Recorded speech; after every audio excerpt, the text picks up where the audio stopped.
नमस्कार प्रेक्षकांनो, आजच्या एपिसोडमध्ये इथे राया आणि मंजिरी त्या लोकांना शोधण्याचा प्रयत्न करत असतात ज्यांनी मंदिरातून पैसे चोरलेले असतात. पण ते लोक काही सापडत नाही. इकडे आता नाना आणि जीजी हे दोघे जण जेलमध्ये असतात.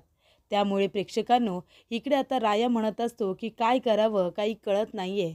तेव्हा मंजिरी म्हणत असते, राया नको टेन्शन घेऊ, हे बघ काही ना काहीतरी मार्ग नक्की सापडेल. ते जे कोणी लोक आहेत ना ते आपल्याला नक्की सापडतील. तेव्हा इथे राया म्हणत असतो, अगं मिस फायर काळजी नको कशी करू, सकाळपासून आपण इकडे तिकडे फिरतोय, वन वन भटकतोय, सगळीकडे बघितलं ना, पण ते लोक आपल्याला कुठेही सापडलेले नाही आहेत आणि काही सुगावासुद्धा लागलेला नाही आहे. काय करायचं मग?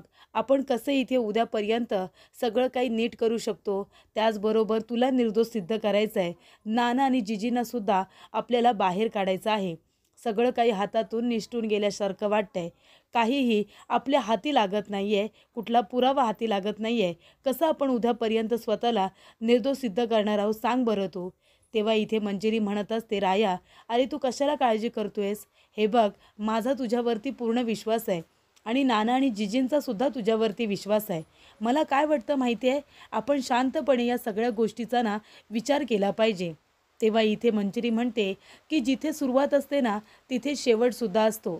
म्हणजे बघ ना, आपण आता या गोष्टीचा विचार केला पाहिजे की नेमकी ही गोष्ट सुरू कुठून झाली. या सगळ्या गोष्टीला सुरुवात जिथून झाली आहे ना तिथे आपल्याला आता मुळाशीच घाव घातला पाहिजे. अरे मुळाशी घाव घातल्यानंतर एवढं मोठं झाड ते कोलमडून पडतं. फक्त हा एक प्रश्न आहे. तो प्रश्न आपल्याला सोडवायचा आहे की नक्की सुरुवात कशी झाली आणि आता शेवटसुद्धा आपल्याला तिथे शोधायचं आहे. तेव्हा राया म्हणतो, मिस फायर मग त्यासाठी आपण आता काय करायचं? तेव्हा मंजिरी म्हणते, राया तू नको काळजी करू, तू सगळं काही व्यवस्थित करशील रे. आतापर्यंत तू माझी समजूत काढत होतास ना, मी तुलासुद्धा तेच सांगेन की आपण शांत डोक्याने विचार करूया. शांतपणे या गोष्टीचा आपण विचार करूया की नेमकं याच्यातून आता मार्ग काढायचा कसा, हा प्रश्न सोडवायचा कसा. त्यासाठी आपण दोघेजण आता घरी जाऊया. शांतपणे एकमेकांजवळ आपण बोलूया की या गोष्टीला सुरुवात कशी झाली आणि त्याचा शेवट कसा करायचा. आपल्याला आता फक्त ह्या प्रश्नाचं उत्तर शोधायचं आहे. नको काळजी करूस तू राया. अरे पांडुरंग आहे ना आपल्याबरोबर आणि मला पूर्णपणे खात्री आहे की तू या सगळ्यातून मार्ग नक्की काढशील. त्यानंतर राया आता घरी आलेला असतो. पण रायाच्या डोळ्यात पाणी असतं प्रेक्षकांनो, कारण तो हताश झालेला असतो. दिवसभर एवढी वणवण करूनसुद्धा हाती काही लागलेलं नाही आहे म्हणून त्याला वाईट वाटत असतं. त्यानंतर इथे मंजिरी नेहमीप्रमाणे त्याच्यासाठी जेवणाचं ताट घेऊन आलेली असते आणि ती बघते तर काय, रायाच्या डोळ्यात पाणी. तेव्हा मंजिरी विचारते, राया काय झालं, तुझ्या डोळ्यात पाणी का? तेव्हा राया म्हणत असतो, नाही मिस फायर काही नाही. तेव्हा मंजिरी म्हणते, मला माहिती आहे तुला कुठल्या गोष्टीचं वाईट वाटतंय. आपण एवढा प्रयत्न करूनसुद्धा आपल्याला यश आलेलं नाही आहे याचं तुला वाईट वाटतंय ना, तुला हताश झाल्यासारखं वाटतंय ना. पण नको तू काळजी करू राया. अरे विठुराया आहे ना आपल्याबरोबर, तो सगळं काही व्यवस्थित करेल. तो आपल्याला मार्ग दाखवून देईल बघच तू, आणि या संकटातून आपल्याला सुखरूपरित्या बाहेर काढेल. तेव्हा इथे राया म्हणत असतो, मिस फायर पण कधी सांग ना, कधी आपल्याला बाहेर काढेल? आपण काय कमी प्रयत्न करतोय का? एवढं सगळं करूनसुद्धा काही जर उपयोग झाला नाही तर उद्यापर्यंतची आपल्याला दिलेली मुदत संपेल. मग तोपर्यंत आपण हे कसं सिद्ध करणार आहोत की आपण चोरी केलेली नाही आहे?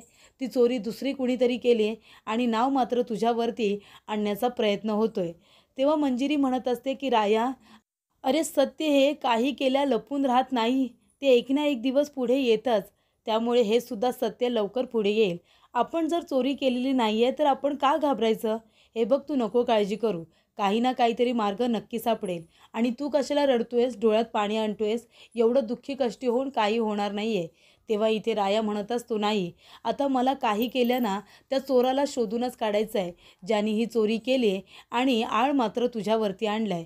तेव्हा मंजिरी म्हणते, हे बघ त्याचा विचार आपण उद्या करू नाहीतर नंतर करू, पण आधी तू काहीतरी खाऊन घे बरं. सकाळपासून तू किती वणवण केली आहेस, काही खाल्ले पिल्लेलं नाही आहेस तू, चल आता जेवून घे बरं. तेव्हा राया म्हणतो, नाही मिस फायर मला काही नको आहे खायला. जोपर्यंत त्या चोराला मी पकडत नाही ना तोपर्यंत मला भूक लागणार नाही, मी स्वस्थ बसू शकत नाही. तेव्हा मंजिरी म्हणते, राया मी तुझं काही ऐकणार नाही आहे, तुला आता खावंच लागणार आहे. मी तुझं अजिबात ऐकणार नाही, तुझा हट्टीपणा अजिबात नको आहे मला. आणि तसंही तुला आता जर त्या चोराला शोधून काढायचं आहे तर अंगामध्ये ताकद नको का तुला, की असाच शोधणार आहेस? हे बघ, तुला जे काही करायचं आहे ते तू कर, पण तू खाल्लं पिल्लं पाहिजे. तुझ्यामध्ये ताकद नको का? चल आता खाऊन घे बरं. तेव्हा राया म्हणतो, नको मिस फायर, मला खरंच इच्छा नाही आहे खाण्याची. तेव्हा मंजिरी म्हणते, राया, मी तुझं काहीही ऐकणार नाही आहे. हे बघ, आता तू तोंड उघड बरं.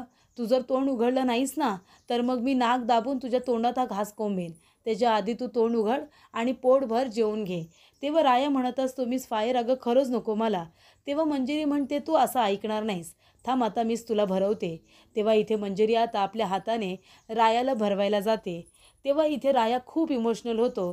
डोळ्यामध्ये त्याच्या पाणी येतं आणि तो मंजिरीला म्हणत असतो, की मिस फायर, स्वतःचा त्रास विसरून तू प्रत्येक वेळी फक्त दुसऱ्याचा विचार करतेस ना? तेव्हा मंजिरी म्हणते, राया, आता मला लाडीगोडी नको लावूसा आणि विषय बदलू नकोस. इथे लहान मुलांसारखं हट्ट केला, लहान मुलांसारखं डोळ्यात पाणी आणलं म्हणजे मी तुझं ऐकेन, असं जर तुला वाटत असेल ना, तर तसं अजिबात होणार नाही आहे. मी तुझं काही ऐकणार नाही आहे. चल तोंड उघड आणि आधी हा घास खा बरं. तेव्हा इथे मंजिरी आता रायाला आपल्या हाताने भरवते आणि ते सुद्धा हक्काने. त्याच्यामुळे तो सुद्धा तोंड उघडतो आणि तिच्या हातातून इथे घास खातो. त्यानंतर ती म्हणते, चल आता पटापट खा, आणि दुसरा घाससुद्धा ती भरवते. तेव्हा राया म्हणत असतो, मिस फायर, अगं तू मला भरवतेस आणि स्वतः स्वतः सकाळपासून काही खाल्लेस का? नाही ना? त्याच्यामुळे चल, आता मी पण तुला भरवणार. तोंड उघड बरं. आणि तो सुद्धा त्याचा एक घास घेतो आणि मंजिरीला भरवायला जातो. तेव्हा मंजिरी त्याच्याकडे बघत राहते. तिला थोडं ऑकवर्ड वाटत असतं. तेव्हा राया म्हणतो, ए मिस फायर, मी जिजीला शब्द दिला, ते इथे नसताना मी त्यांच्या लेकीची व्यवस्थित काळजी घेणार आहे म्हणून. तेव्हा आता तू सुद्धा तोंड उघड आणि खाऊन घे बरं. तेव्हा इथे राया आता मंजिरीला आपल्या हाताने घास भरवतो. त्यानंतरला दुसरा घास भरवतो. तर इथे मंजिरी आता एकदम इमोशनल होते. तिच्या डोळ्यामध्ये सुद्धा पाणी येतं. तेव्हा राया म्हणत असतो, की मिस फायर, काय झालं? आता तुझ्या डोळ्यात पाणी का? तर इथे प्रेक्षकांनो, शेवटीला इथे मंजिरी एक मुलगी आहे आणि तिला तर आपल्या आईवडिलांची आठवण येणारच. ती आता इमोशनल होते कारण तिला आपल्या जीजी नानांची आठवण आलेली असते. जेव्हा राया तिला विचारतो, की काय झालं मिस फायर? तेव्हा मंजिरी म्हणत असते, की राया, अरे बघ ना, आपण दोघेजण निदान एकमेकांना इथे भरवतोय तरी, आपण इथे जेवतोय तरी, पण जीजी नानांचं काय? आपल्यामुळे बिचारे जीजी नाना तर अडकले ना, त्यांना जेलमध्ये राहावं लागलं आपल्यामुळे. तेव्हा इथे माझ्यामुळे त्यांना जेलमध्ये राहावं लागले, कारण आपल्याला 2 दिवस हवे होते ना स्वतःला निर्दोष सिद्ध करायला. त्याच्यामुळे जीजी नानांना त्या जेलमध्ये जावं लागले. तेव्हा मंजिरी म्हणते, राया, अरे आपण इथे खातोय तरी, पण तिथे जेलमध्ये जीजी नानांना खायला भेटत असेल का रे? त्यांना तिथे जेवायला दिलं असेल आणि त्याच्यामध्ये नानांना इथे आता जेवून गोळ्या घ्यायच्या असतात. त्यांना नाहीतर त्रास होतो, तुला तर माहिती आहे ना? तेव्हा इथे राया म्हणत असतो, मिस फायर, तू नको काळजी करू. नाना आणि जीजीला तिथे कसलाही त्रास होणार नाही याची काळजी मी घेईन. तेव्हा इकडे नाना आणि जीजी दोघेजण आता जेलमध्ये असतात. त्यांनासुद्धा इथे जेवणाची ताटे येतात. नाना आणि जीजी दोघेजण आता जेवायला जाणार. तेवढ्यातच प्रेक्षकांनो, तिथे जय घोरपडे आलेला असतो. जय घोरपडे आल्यानंतर तो जीजी नानांच्या पुढ्यामध्ये जे जेवणाचं ताट असतो ते लगेचच खेचून घेतो. त्यांना एक घाससुद्धा तो खाऊ देत नाही. तेव्हा इथे आता जीजी म्हणत असते, काय रे जय, हे काय करतोयस तू?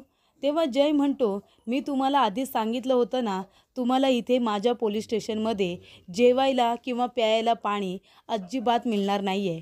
कळलं तुम्हाला? तुम्हाला कुणीही ताटं आणून दिली? ए सावंत, लवकर इकडे ये रे. तेव्हा इथे जीजी म्हणत असते, ह्या जेलमध्ये आम्हाला जेवण मिळणं हा आमचा अधिकार आहे. आम्हाला जेवण तुम्ही दिलंच पाहिजे. कळलं ना? तेव्हा जय म्हणतो, तुमचे अधिकार तुम्ही तुमच्याकडे ठेवा. हे माझं पोलीस स्टेशन आहे. इथे फक्त माझा अधिकार चालतो आणि माझे नियम चालतात.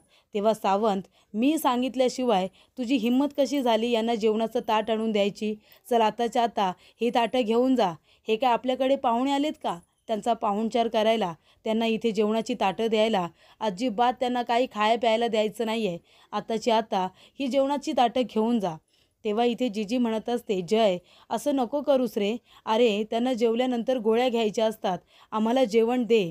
तेव्हा इथे जय म्हणत असतो, काहीही झालं ना तरीसुद्धा जेवण मिळणार नाही. तेव्हा जीजी म्हणते, का मिळणार नाही? प्रत्येक इथे कैद्याला जेवण दिलं जातं, तसं तू आम्हाला दे. तेव्हा इथे जीजी आता म्हणत असते, हवं तर मी तुझ्या पाया पडते, पण जेवणाची ताटं अशी घेऊन जाऊ नकोस. आम्हाला इथे जेवण दे, त्यांना गोळ्या घ्यायच्या आहेत. तेव्हा नाना म्हणतात, जाऊ दे उमे, तू नको त्याच्या पाया पडू, मी अशाच गोळ्या घेतो. तेव्हा इथे नाना आता अशाच गोळ्या घेत असताना लगेचच जय त्यांच्या हातातून त्यांच्या गोळ्यांचं पॉकेट हिसकावून घेतो आणि म्हणतो, नाना, आता मी काय सांगितलं, तुम्ही गोळ्यासुद्धा घेऊ शकत नाही, त्यासाठी तुम्हाला पाणी प्यावं लागेल ना, पाणी मिळणार नाही आहे तुम्हाला. तेव्हा नाना म्हणतात, जय, हे काय करतोयस तू? तेव्हा जीजी म्हणत असते, जय, अरे इतकं पण पाप करू नकोस रे, की पापाचा घडा तुझा आता पूर्ण भरून जाईल. तेव्हा नाना म्हणतात, तो तर कधीच भरलाय, आता फक्त फुटायचा बाकी आहे, आता तो फुटेल की नाही बघस तू. तेव्हा जय म्हणतो, अच्छा, म्हणजे माझ्या पापाचा घडा हा भरणार आणि फुटणार असं म्हणायचं आहे ना तुम्हाला? मग आता तर ह्या गोळ्या तुम्हाला मिळणारच नाही, जा, काही करायचं आहे ते करा, गोळ्या मिळणार नाही. तेव्हा जीजी म्हणतात, ए जय, असं करू नकोस रे, त्या गोळ्या त्यांच्यासाठी खूप महत्त्वाच्या आहेत. त्या गोळ्या जर त्यांनी घेतल्या नाहीत तर त्यांना किती त्रास होतो हे तुला माहिती आहे ना, मागच्या वेळेला किती त्रास झाला होता त्यांना, दे बरं त्यांच्या गोळ्या देऊन टाक. तेव्हा नाना म्हणतात, जय, माझ्या गोळ्या दे बरं. तेव्हा इथे जय म्हणतो, नाही, हे माझं पोलीस स्टेशन आहे, इथं फक्त माझं म्हणणं चालणार, माझी मर्जी चालणार, ह्या गोळ्या तुम्हाला मिळणार नाही. तेव्हा जीजी म्हणते, जय, असं नको करूस रे, त्यांना विनाकारण त्रास होईल, जेवण नाही दिलंस तर नाही, गोळ्या तरी दे, मी तुझ्या पाया पडते, असं करू नकोस. तेव्हा नाना म्हणतात की उमे, जाऊ दे, नको दे त्याच्या पाया वगैरे पडूस, नको आहे मला गोळ्या. तेव्हा जीजी म्हणते, अहो गप्प बसा तुम्ही, त्या गोळ्या नाही घेतल्या तर तुम्हाला त्रास होईल. तेव्हा इकडे आता जय म्हणत असतो, काहीही झालं ना तरीसुद्धा ह्या गोळ्या तुम्हाला मिळणार नाही. जीजी म्हणते, असं नको करूस. तेव्हा इथे जय म्हणतो, ठीक आहे, तुम्हाला या गोळ्या हवेत ना, घ्या, गोळ्या घ्या. आणि तो आता इथे नानांच्या पुढे पुढे हात करत असतो आणि नाना जेव्हा गोळ्यांना हात पुढे करतात तेव्हा जय आपला हात मागे मागे घेतो आणि इथे जीजी म्हणते की जय, अरे हे काय करतोयस तू? तेव्हा जय म्हणतो, काय करतोय मी? त्यांना मी गोळ्या देतोय, पण आता तेच गोळ्या घेत नाही आहेत, तर मी तरी त्याला काय करू? तेव्हा इकडे आता नाना म्हणत असतात की जय, तुला गोळ्या द्यायच्या असतील तर नीट दे. तेव्हा जय म्हणतो, मी नीट तर देतोय ना. तेव्हा इथे जीजी आता जयच्या पाया पडायला जात असतात. तेवढ्यातच प्रेक्षकांनो तिथे रायाची एंट्री झालेली असते. राया म्हणत असतो की जीजी, हे काय करतेस तू? तुला ह्या घोरपड्याच्या पाया पडायची अजिबात गरज नाही आहे. हा राया असताना तुला ह्याच्यासमोर झुकायची तरी गरज नाही. तेव्हा इथे जय म्हणत असतो, राया, अरे काय करतोयस तू हे? म्हणजे तुझी काय इच्छा आहे की इथे नानांनी आता गोळ्या औषधंसुद्धा घ्यायला नकोत असं वाटतंय का तुला? तेव्हा इथे राया म्हणतो की जय, अरे मी असताना नाना गोळ्यांशिवाय राहू शकत नाही. तेव्हा जय म्हणतो, पण मी त्यांना गोळ्या देणार नाही आहे. तेव्हा इथे राया म्हणत असतो की तू गोळ्या नाही दिल्यास म्हणून काय झालं? हा राया इथे आलाय ना, राया नानांना गोळ्या देईल. तेव्हा इथे जय म्हणतो, पण त्यासाठी तुझ्याकडे गोळ्या तर हव्यात ना. आणि इथे जय आता त्या गोळ्या आपल्या खिशामध्ये ठेवतो. तेव्हा इथे जय म्हणतो, आता काय करशील तू राया? आता तू नानांना गोळ्या कशा देशील? तेव्हा इथे राया आपल्या खिशातून दुसऱ्या गोळ्यांचं पॉकेट काढतो. तेव्हा जय म्हणतो की हे पोलीस स्टेशन माझं आहे. तेव्हा राया म्हणतो की घोरपड्या, अरे हे पोलीस स्टेशन तुझं आहे, पण हे अख्खं पंढरपूर तर माझं आहे ना. आणि या अख्ख्या पंढरपुरात रायाला जसं हवं आहे ना तसंच घडतं. रायाला जे हवं आहे ना ते मिळतं आणि मला ह्या गोळ्यासुद्धा पंढरपूरमध्येच मिळाल्यात. तेव्हा इकडे राया त्या गोळ्या आता नानांना द्यायला जाणार तेवढ्यातच जय त्याच्या हातावरती झडप मारतो. तेव्हा इथे राया त्या गोळ्या लगेचच जिजींच्या दिशेने टाकतो आणि इथे जय घोरपडेचा गळा पकडून उभा राहतो. तेव्हा इकडे आता जय स्वतःला सोडवण्याचा परिपूर्ण प्रयत्न करत असतो, पण इथे राया त्याला काही सोडत नाही. रायाने बरोबर त्याने आणलेल्या गोळ्या आता इथे नानांपर्यंत पोचवलेल्या असतात. तेव्हा राया म्हणतो की नाना, तुम्ही त्या गोळ्या आता खाऊन घ्या. तोपर्यंत इथे रायाने जय घोरपडेची मान पकडूनच ठेवलेली असते. तेव्हा नानासुद्धा खूपच जास्त चलाकीने ती गोळी घेतात आणि लगेचच खाऊन मोकळे होतात. तेव्हा इकडे नाना म्हणतात की जय, आता काय करशील तू? गोळी तर मी खाल्ली. तेव्हा इथे आता जय म्हणत असतो की राया, बरं ठीक आहे ना, आजची गोळी दिलीस तू, पण उद्याचं काय? तेव्हा राया म्हणतो की उद्याचं मी उद्या बघून घेईन, तुला त्याच्याशी काय करायचं आहे? राया असताना नाना गोळीशिवाय राहणार नाही.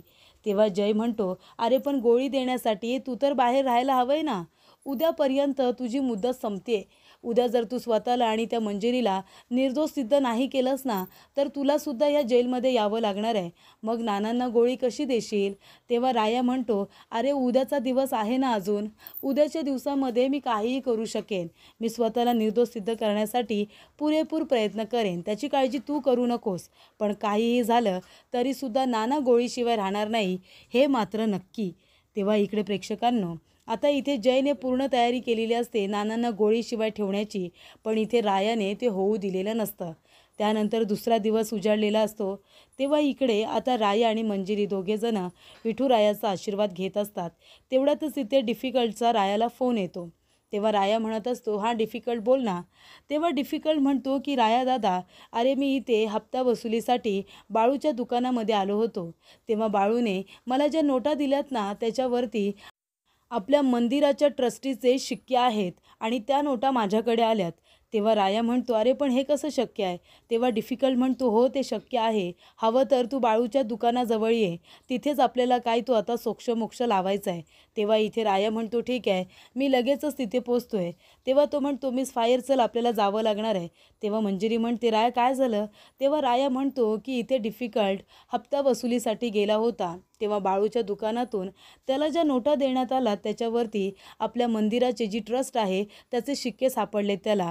कदाचित त्या नोटा मंदिरामधून जे पैसे चोरीला गेलेत त्यातले तर नसतील ना. तेव्हा इथे मंजिरी राया चौकशीसाठी लगेच निघून जातात. तर इकडे आता जयने नेहमीप्रमाणे गाव गोळा केलेला असतो जिजीच्या घरासमोर आणि तिथे मंदिराचे जे गुरुजी असतात ते सुद्धा तिथे आलेले असतात. तेव्हा जय म्हणत असतो, गावकऱ्यांनो, इथे ठरल्याप्रमाणे राया मंजिरीला आपण 2 दिवस दिले होते आणि आता दुसरा दिवस आलेला आहे. आता घड्याळामध्ये बघतो आणि म्हणतो की 1 वाजलाय. 4 वाजेपर्यंतचा वेळ आपण रायाला दिलाय. तोपर्यंत तो स्वतःला जर निर्दोष सिद्ध करू शकला नाही तर ठरल्याप्रमाणे तुम्ही सगळेजण मला इथे सपोर्ट करा आणि राया मंजिरीला जेलमध्ये टाकण्यासाठी माझ्याबरोबर उभे राहा. तेव्हा इथे गावकरी म्हणत असतात की आणि जर त्याने स्वतःला निर्दोष सिद्ध केलं तर? तेव्हा जय म्हणतो ते शक्य नाही आहे. तो स्वतःला निर्दोष सिद्ध का करेल? कारण त्याने स्वतः तो गुन्हा केला आहे. त्याच्यामुळे तो स्वतःला काही निर्दोष सिद्ध करू शकणार नाही आहे. त्याच्यामुळे आता त्याची जेलमध्ये जाण्याची वेळ आलेली आहे. तेव्हा इथे गावकरी म्हणतात, अहो पण हे कसं शक्य आहे? रायाला तर कुठला तरी पुरावा मिळाला आहे ना. आमच्या कानावरती ती गोष्ट आली आहे आणि तो पुरावा बघण्यासाठीच तो त्या ठिकाणी गेलासुद्धा. त्याच्यामुळे कदाचित राया स्वतःला निर्दोष सिद्ध करू शकतो. तेव्हा इथे जय म्हणत असतो की हा राया आता कुठला पुरावा बघायला गेलाय? नक्की त्याच्या हाती लागलाय तरी कुठला पुरावा? मंदिरातून जे पैसे चोरीला नेलेत ते पैसे तर त्याला सापडलेले नाही आहेत ना, असं आता जयला वाटतं. त्यानंतर प्रेक्षकांनो, इकडे आता राया ठरल्याप्रमाणे डिफिकल्टला भेटायला येतो. तेव्हा राया म्हणतो, डिफिकल्ट, अरे इथे काय आहे? तेव्हा डिफिकल्ट म्हणतो, राया दादा, अरे इथेच तर खरी गोम आहे ना. बाळू आहे आतमध्ये. तेव्हा राया बाळूला आवाज देतो आणि बोलावून घेतो आणि म्हणतो, काय रे बाळू, काय झालं? तेव्हा बाळू म्हणतो, राया दादा, अरे कधीपासून तुला भेटायला फोन करतोय, तुझा फोनच लागत नाही आहे. थांब, तुला काहीतरी दाखवायचं आहे. बाळू घरामध्ये जातो आणि ती पैशांची पिशवी घेऊन येतो. त्याच्यामध्ये जे पैसेचे बंडल सापडतात ते मंदिरातून चोरलेले पैसे असतात. त्याच्यावरती आता त्या ट्रस्टचे शिक्के सापडतात. तेव्हा इथे राया म्हणतो की हे काय? हे तर मंदिरातून चोरलेले पैसे आहेत. तेव्हा बाळू म्हणतो, हे पैसे मला घरामध्ये सापडले. तेव्हा इथे प्रेक्षकांनो, आता नक्की कुठे गोम आहे हे रायाला बरोबर कळलेलं असतं. तर इथे चोरी दुसऱ्यांनी करून नाव मात्र इथे आता मंजिरीवरती आळ आता घेण्यात आलेला असतो. तर इथे मंदिरामधून जे पैसे चोरीला गेलेले असतात ते फायनली आता पैसे रायाच्या हातामध्ये आलेले असतात आणि तो ठरल्याप्रमाणे 4 वाजेपर्यंत मंजिरीला आणि स्वतःला निर्दोष सिद्ध करणार असतो आणि नाना आणि जिजींनासुद्धा जेलमधून बाहेर काढणार असतो. तर प्रेक्षकांनो, पुढील भागामध्ये इथे गावकरी जमा झालेले असतात. 4 वाजायला आलेले असतात. तेव्हा इथे पोलिसांबरोबर मंजिरी आणि राया दोघे येतात. तेव्हा शशिकला म्हणत असते की बघा बघा, आले दोघेजण, कसे निर्लज्जवाणी इथे मान वर करून येत आहेत बघा. ही चूक जर मी केली असती ना तर मी गावकऱ्यांची माफी मागितली असती, पण तू तसं काही करतेस का गं मंजिरी? तेव्हा मंजिरी म्हणते, जी चूक मी केलेलीच नाही आहे, जो गुन्हा मी केलेलाच नाही आहे, त्याची माफी आता मी का मागू? तेव्हा इथे राया म्हणत असतो की बरोबर बोलतेस तुम्हीच फायर, तुझी काही चूक नाही आहे. खरी चुकी तर माझी आहे. गुन्हा मी केला आहे, कारण ती चोरी पैशांची मी केली आणि ती चुकी मी एकट्याने केलेली नाही आहे, तो गुन्हा मी एकट्याने केलेला नाही आहे, तर या घरातली एक बाई माझ्याबरोबर होती, माझी पार्टनर म्हणून. तेव्हा शशिकला म्हणते, "कोण होती तुझी पार्टनर? तिचं नाव सांग ना." तेव्हा इथे राया म्हणत असतो, की "माझ्याबरोबर मंदिरातून चोरी करण्यासाठी जी बाई होती माझी पार्टनर, तिचं नाव आहे." आणि असं म्हणतानाच प्रेक्षकांनो, राया तिथे आता गप्प बसलेला असतो. पण इथे आता रायाकडे पाहता तो शशिकलाचं नाव घेतोय की काय आता असंच वाटतंय. त्याच्यामुळे शशिकला इथे खूपच जास्त टेन्शनमध्ये आलेली असते.